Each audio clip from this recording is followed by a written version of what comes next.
সিরাজগঞ্জে অনির্দিষ্টকালের পরিবহন ধর্মঘট চলার সময় কেন্দ্রীয় বাস টার্মিনাল ও আশপাশের এলাকায় শ্রমিকদের সাথে পুলিশের ব্যাপক সংঘর্ষ হয়েছে। এতে ৩ পুলিশ সদস্য সহ অন্তত ১০ জন আহত হয়। সকালে ধর্মঘটের সমর্থনে বের হওয়া বিক্ষোভ মিছিলে পুলিশ বাধা দিলে শ্রমিকরা ইট পাটকেল ছোড়ে। পরিস্থিতি নিয়ন্ত্রণে আনতে পুলিশ টিয়ারশেল ও রাবার বুলেট ছুড়লে দুপক্ষের মধ্যে সংঘর্ষ বাধে। এ সময় পুলিশের SI Abdul Barek, armed police সদস্য সাত্তার ও মাজেদ সহ অন্তত ১০ জন আহত হয়। তাদের মধ্যে পুলিশ সদস্য মাজেদের অবস্থা আশঙ্কাজনক বলে জানিয়েছে জেলার অতিরিক্ত পুলিশ সুপার সুভাষ চন্দ্র সাহা।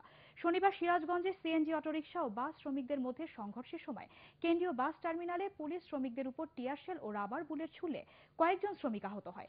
এর প্রতিবাদে সকাল থেকে অনির্দিষ্টকালের পরিবহন ধর্মঘট শুরু করে জেলা বাস, ট্রাক মালিক ও শ্রমিক ইউনিয়ন।